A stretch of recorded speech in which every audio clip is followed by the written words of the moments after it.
Hi, folks. Good morning, good afternoon, good evening, wherever you're joining us from. Welcome to this very, very special episode of the RiseUp Radio. And today with me, I have Howard Behar. Howard is a very well-known name. He doesn't need an introduction, but definitely on the show, I'm going to give you a few lines about who Howard is and some of his accomplishments and what he's doing these days. And then I'm gonna invite Howard to talk a little bit about himself. So Howard, first of all, very, very warm welcome to our to this episode of the Rise Up Radio. Thank you very much. I appreciate the invitation. It's all our pleasure, Howard. So, folks, Howard has been, if you look at by function, Howard has served in the leadership team or in the leadership of Starbucks for over 2 decades. He has seen expansion of, very, very small organization, roughly around 24 stores when he joined Howard to roughly 28 around stores. 15,000 when he left. That's correct. Awesome. And Howard, I think you are also instrumental in expanding Starbucks internationally from very first store in Tokyo and then going all across the world in 5 continents. All right. Correct. Yep. That's some journey, Howard, and I'm really, really looking forward to hearing more about it. But folks, that's all about the function. But if you just peel the onion and look at the person, behind all these numbers, Howard has long held the title of champion of conscious capitalism, and thanks to his commitment to the servant leadership model over all the impactful years at Starbucks, he now inspires others to lead with their values and be a servant leader through his actions, his advisory services, and books. And speaking about books, he's author of two best-selling books. The first one, It's Not About Coffee, and we're going to talk about a little bit about that book. And the second one is The Magic Cup. So, Howard, welcome to the show. And please do tell our audience a little bit about your journey and take us through all these magical years briefly, if you can. I'm the son of two immigrants that came. My father came from Bulgaria actually in 1911 to Seattle, Washington, the United Oh, States. My mother came in 1917. Both have long since left us, but I grew up with two immigrant parents who, lived through tough times, were raised in houses with dirt floors, and they came to America to chase the dream. And my dad couldn't speak the English and had to learn English, and he pushed a cart in a public market and saved his pennies, nickels, and dimes, and opened up a small mom and pop grocery store in oh, a neighborhood, and that's where my parents both worked. And so I watched them work incredibly hard. My dad would get up at 4 o'clock every morning, go get the produce and the fruit, and hmm, bring it back to the store, clean it up, and put it out to sale. And at 8 o'clock, the store opened, and at 6 o'clock, the store closed. Totally different from today, where things are open 24 hours. right. So anyway, I watched them both work very hard, and of course, I learned a lot about retail because that was what my father's business was. But it was also Right. my mother came from a family of 13 children, and 11 of those children made it to the United States, and they all had retail of some kind. So I grew up in retail, and like it or not, that's how where I ended up. And I liked retail because it was people centric, and so the beginning of my career, I worked in a furniture business because both my brother and brother-in-law had furniture stores, and so I Hmm. learned to sell furniture, to deliver furniture, to decorate homes, and all of that. And I stayed in the home furnishings industry for 25 years with increasing levels of responsibility, both inside and outside my family's Wow. business. Eventually, I got the opportunity to run a furniture company. It was my first opportunity to lead an entire organization. That really began a journey of trying to understand what leadership was all about. Hmm. And somebody introduced me to this concept called servant leadership. Yeah. And servant leadership was the phrase was coined by a man named Robert Greenleaf, who was the head of organizational development in the 1940s and 50s. And Hmm. he came to the conclusion that the leaders that were most successful are the ones that intrinsically understood that their role with their people was to serve them, not be served by them. Right. And so I went from being an unconscious competent I was doing the work but didn't understand what I was doing, to becoming a conscious competent of understanding what I was doing and I could teach it. And Hmm. that became my cause célèbre throughout the rest of my career. And it actually is what got me in the door at Starbucks. And I met this young guy named Howard Shlutz, and he Hmm. was looking for a vice president of operations. And these were in the early days. When I first met Howard, he had 11 stores. Wow. And a year passed before I actually joined Starbucks. And I didn't fit quite what he was looking for, and I was still trying to buy a business. But a year passed, and neither one of us had accomplished our goals. And so, fortunately, I got an opportunity to go to work for Starbucks with an invitation that Howard gave me. And And the so rest then is I spent, history. And the rest is history. And the rest yeah, is yeah, history. yeah, the rest is history. So, luck is where opportunity meets preparation. I was lucky the opportunity came along, but I was prepared for the opportunity, and I stayed at Starbucks for 21 years, including 12 years on the board of directors.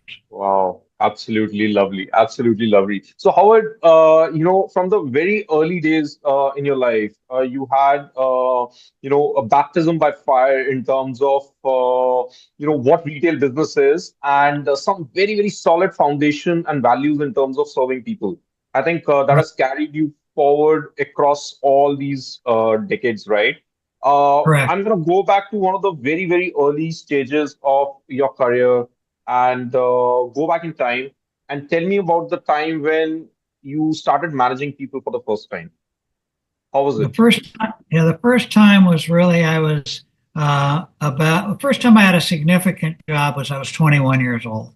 Okay. I had led small organizations, nonprofit organizations before Hmm. that, but the first time I had a real management job, I was 21 years old managing a furniture store, and I had about 20 people that reported to me at that time.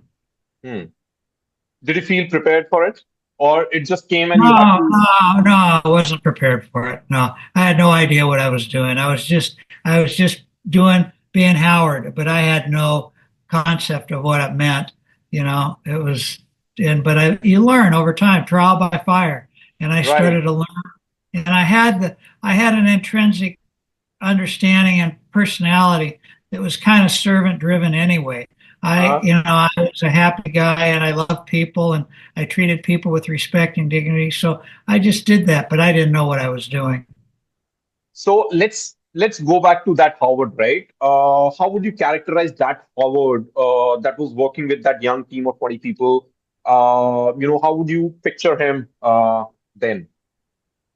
He was a nice guy and loved people and treated people respectfully. Was driven by results, performance driven. We were in kind of a sales business. The furniture Hmm. business was a sales business. And so we had to get the sales. Yep. But I would say that, that person, people liked that person. They respected me, but they knew that I was, probably a little over my head at certain times. But over time you learn, and by the mistakes that you make. And I started reading, and when I was introduced to Greenleaf's work on servant leadership, that totally changed my Hmm. perspective. Awesome. So, Howard, tell us some of these mistakes that you're talking about, right? What were these mistakes that you made, and how did that realization came that, hey, you know what, I'm not doing something right, and there must be a better way. Well, a lot of the mistakes are always around people, Uh-huh. make people decisions and mistakes. And so, Mhm. sometimes I would keep somebody too long, that they weren't able to do the job, and I Okay. would keep them and kept them too long. And that always does damage. And Correct. sometimes I didn't keep people long enough, where I didn't give them enough time to go. Hmm. So over time, you learn the difference of when it's the right time to invite somebody to leave and when it's the right time to invite somebody to join. Hmm. And to stay. So, you learn those things. You really learn those things over time. But Hmm. the primary mistakes I made were always around people. Hmm. About not being, Right. I hardly was able to coach myself, let alone coach somebody else. You know. So, why did you think that, you had to coach yourself or coach others? And how did you get that realization over the years? And I'm sure you would have had some mentors over the years that could have maybe shown you the way consciously, subconsciously, and you started observing them maybe, or they pushed you consciously and told you that, Howard, this is basically might be a better way of managing people? Well, the guy when I was 21 and was managing that furniture store, the guy that owned the company was a great guy, and he taught me a lot.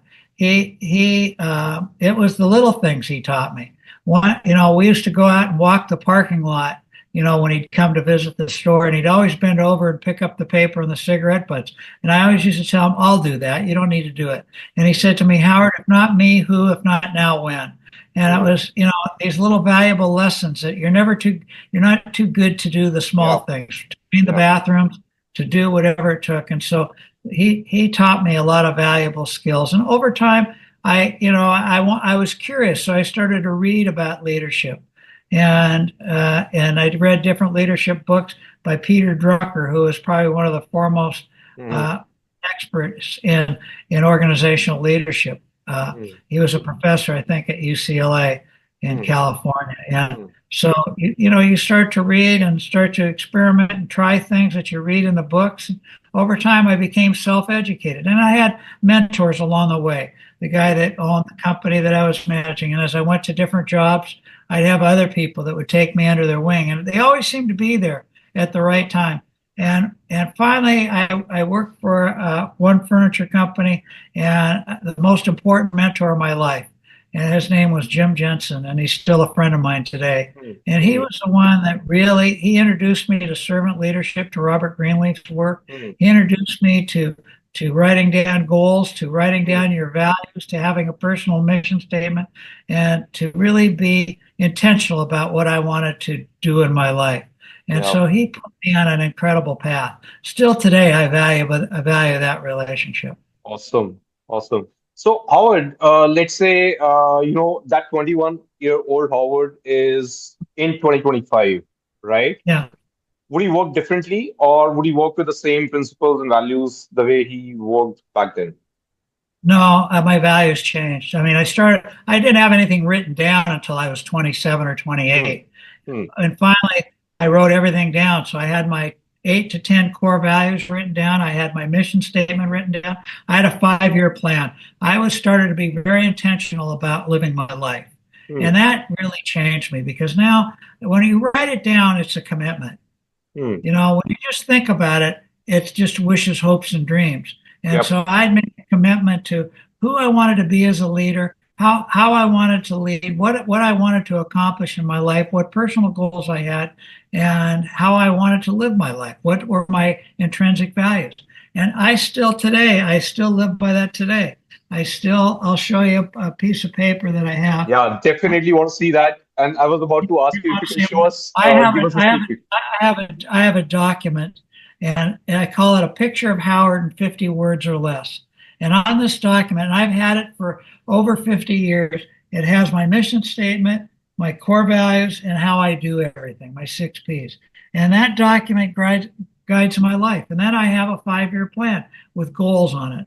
So I'm very directed. So, Howard, if you don't mind, I don't know, I'm putting you on the spot here. Would you be open to sharing that document with our audience later? We can probably take a photo Sure. and put it Yeah, on sure. the so that people can learn from how you are looking at it and how you are planning it, and basically take it as an example. That would be really, really lovely. Sure. Happy to do it. Awesome. Cool. So now let's come to servant leadership a little bit, right? The first time you got introduced, was it through an experience that you had with your boss, or was it basically that he told you that, hey, Howard, here is a book. It's an interesting book. Read it, and then let's talk about it. And how did you start implementing it? Was it easy to adopt, or was it basically you had obstacles more in the mind than in of physical nature?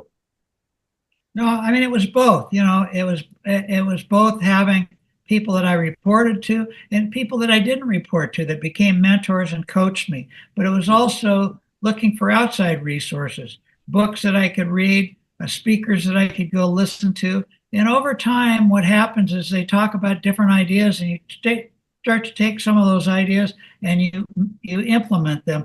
And over time, you make them your own. It's as if you thought them up. and so that's what happens. The knowledge that you gain goes inside and it comes out, Yeah. and the actions you take. And so it was not one thing, it was a bunch of things. And you got to be open to learning from all sources. And Hmm. also, you got to be open to learning from the people that report to you Hmm. because they become some of the best coaches. They're more than willing to Absolutely. tell you what you're doing wrong. Absolutely. And so when you Absolutely. listen to them and you make adjustments and you grow as time, you find things that work and things that don't work. You find things that align with your values and things that don't. And Yeah. so over time, you make them your own and you see what helps and what doesn't. Awesome. So transitioning from furniture to coffee, right? Yeah, And joining a small scale business, a young startup, basically, yeah, but with very, very big dreams. yeah. Uh, do you think your values, in a way, helped you in that transition or helped the organization, or maybe you had to change your course and evolve as the organization also went from like 20 stores to 15,000 stores? Because you're talking of a very, very small organization becoming a behemoth, right? So there are drastic changes that happen. So how did you navigate those changes across the organization? Well, I came with Howard, and Howard, I knew, I wasn't a young kid anymore by the time I got to Starbucks. Yeah. I was 44 years old. So I was formed as a leader and I knew what mattered to me. So I brought servant leadership to Starbucks, to this young organization, because I immediately recognized that it wasn't about the coffee, it was about the people. And that's what I believe, that servant leadership primarily is about three things. Help your people grow as human beings, number one, help them grow as professionals, number two, and help them achieve their own personal goals in life. And so I brought that to Starbucks. On the other hand, I had to grow as a leader because it became the biggest thing I'd ever led in my life as Hmm. we grew. When you're going from 28 stores to 15,000, Yeah. it's not the same. I knew probably in the beginning, I knew every store manager. When we had 300 store managers, I knew everyone by their names. I knew who their families were. I knew the results of their stores. But as it grew, I couldn't do that anymore. So Correct. I went from being in the minutia to being in the macro. And Hmm. and and my responsibility was to make sure that the values of our organization, the purpose of our organization, and the results of the organization followed who we were.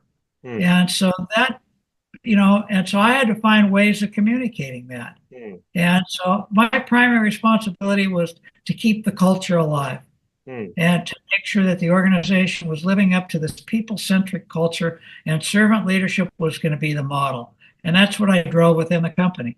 I coined this little phrase, trying to get people to understand. I said, we're not in the coffee business serving people, but we're in the people business serving Serving coffee. coffee. And Nice. that phrase is still alive today. Very nice. Yeah. Awesome. So we're going to come back to the entire servant leadership at Starbucks, right? But before Yeah. that, tell me, this journey would have had several challenges, right? How did you Yeah. implement this large-scale culture amalgamation, or let's say expansion, which is taking a set of values and then expanding into such a large organization? So what all did you do as initiatives? I'm sure you would have had a lot of help around you with people, supporting you with a lot of initiatives. But how can a young organization start to think about it? How can a young leader start to think about these things and propagate and create a value-centric organization? Well, I have another saying: the person who sweeps the floor should choose the broom. So Hmm. when I think the single most important thing, a leader is responsible for developing a team. And so you hire, you recruit, you guide, you coach, you do all the things. But at the end of the day, you have to trust your people. And so you hire people to do a job. So you have to talk to them about the values of the organization, about what the greater purpose of the organization is, and then you have to let them fly. Now you have to inspect what you expect, but you got to get out of their way. You got to give them responsibility and accountability, and then when they need help, you're there to help them, but you're not on top of them micromanaging all the time. Right, And that's right. what happens as an organization grows. Yeah. Leaders think that they have to micromanage and they get bigger and bigger and bigger, and all of a sudden they find that they can't do that. anymore. And so I learned that I couldn't do that. As the organization got bigger, we went from having, when I started with the company, there were probably maybe about 1,000 people. By the time I retired, there were 200,000 people. Yeah. So you can't touch everyone individually. So you have to basically develop great people, get them aligned with the values of the organization and the greater purpose of the organization, and then let them fly. And that's what I did. And knock down the hurdles along the way. Make sure they have the resources that they need to do their jobs. Awesome. Awesome, Howard. So I came across one of your videos recently where you talked about a framework called 6 Ps, right? And I can't not talk about that framework. When I heard it, I could relate to it so much, and I want my audience to get a sense of it as well. So if you can share the 6 P framework, that would be lovely. So I have it was a paragraph, and I just turned it into basically 6 words. Hmm. So everything I do in my life has to have a purpose greater than myself. Hmm. So bigger than me. There's nobody on this earth that isn't. Our primary responsibility as we live is to serve other human beings. I Hmm. don't care what your job title is. I don't care what position you have. Hmm. Doctor, lawyer, fire chief. It's always about serving other people. So my greater purpose in life is to serve others. So if I have a purpose that's bigger than myself, then I darn well better be passionate about it. My second P is about passion. So have the energy when you get up in the morning, be excited about what you're trying to do with your life, and scream it across the top of the world, telling everybody what you're trying to do. And so you have all this energy to get something done. Then the third P is persistence. In these rivers we call our lives, there are rocks. Yep. And some of the rocks are below the surface of the water. We don't see them and we go crashing into them. Yep. Some of the rocks are above the surface and we see them out in the distance, but for some reason, even though we see them out there, we hit them anyway. And Hmm. then there's some rocks that our parents or our coaches tell us about and we ignore their advice. And so we hit these rocks and we have to figure out how to get over them, around them, through them, or blow them up. And so Hmm. persistence matters in this life Hmm. because Hmm. something's going to always be pushing back at you. Correct. There's going to be rocks no matter where you go. Correct. So persistence matters. Then the fourth P is patience. Not everything you do in life comes in the time frame that you want it to come. And Yep. not everybody that you coach in your life or that reports to you will get it in the same way that you do. And so you got to have patience with yourself and you got to have patience with others. You're patiently persistent, let's say. Hmm. Hmm. So then the fifth P is performance. So performance matters in this world. You either get the job done or you don't. And no excuses to yourself or others makes up for performance. And Correct. so, and performance across all of your life. It's, Correct. our performance at home. If we have a son or a daughter that plays soccer and we commit to being at that soccer game, then we better show up. If we commit to our boss that we're going to get something done, we better get the job done, or we better Yep. tell them early that we're not going to get it done. Yep. So performance matters in this world. Hmm. And then the 6 P is people. There's nothing we do in life that isn't about serving others. So it's the people that matter. And so those are my 6 Ps. I totally love it. And, I definitely wanted to cover it for the audience here because I think it's a very, very powerful framework, Howard. And I think I'm going to make a chart and put it in my office for sure on this particular thing. Awesome. So, there is a common myth associated with servant leadership, Howard, that, servant leadership means that you're being nice to people. And Yeah. that could also mean that you are not performance oriented. I don't agree with it. What is your take on that? Yeah. No, that's false. That's a false premise. Right. Servant leadership is primarily about performance. It's about getting the job Absolutely. done. Yeah, but it's how you get the job done, Yeah. not on the backs of people, but with people. You can treat people respectfully and kindly and get performance. It doesn't do any good to be abusive to people over the long Correct. term. It doesn't work. Now, but you still hold people accountable. They make commitments and servant leadership model. You hold them accountable, but you also Mm. hold yourself accountable. Right. But no, servant leadership is primarily about performance. I know servant leadership gets confused with this mushy, be Correct. nice, kind. Correct. Yeah, you are those things, but at Right. the same time, you demand performance and you Right. expect performance. Yeah. But you do it in a kind way. Yeah. You don't have to yell and scream to get the job Absolutely. done. Absolutely. Awesome. Howard, one final question before I go on to a rapid fire. I have a few questions on the rapid fire side, which I'm going to shoot, but one question. What advice would you give to young managers and leaders out there who are, let's say, starting their people management journeys? Uh, how should they go about it? What mistakes should they not make? And what can they learn from your journey, maybe? What mistakes should they not make? I made them all, so I'm not here to tell anybody don't make a mistake. I always believe you got to be willing to bet your job every day, so that Hmm. you're going to make some. When you do that, you're going to make some mistakes, and so it's okay to make mistakes. There's not That's part of life. That's how you grow. But I think the single most important thing is to figure out who you are as a person. What are your values? What's your personal mission in life? What are you trying to do with your life? Hmm. And write those things down. And then Hmm. have a plan. Set some goals for what you're trying to achieve. And those have to Hmm. be written down. Most people don't do this. And I think it's important work. Number one, the most difficult person you'll ever have to lead in your life is you, Yeah. right? Because we have this board of directors that sits on our shoulder and they're talking to us all the time, trying to influence us. So Correct. also another thing, be curious.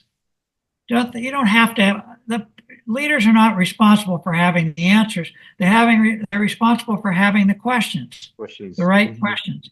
And Hmm. so, I think, be a good listener. Listen not just with your ears, but with your eyes and those little antennae that are hidden in our head. Yeah. But write down your values, write down your mission statement, write down your goals, and then learn as you grow. Listen to others, read books about leadership styles that you're interested in, and then practice. Awesome. Awesome. Thank you, Howard. Thank you so much for that. I'm going to move to some rapid fire questions. Okay. I'm going to shoot a question.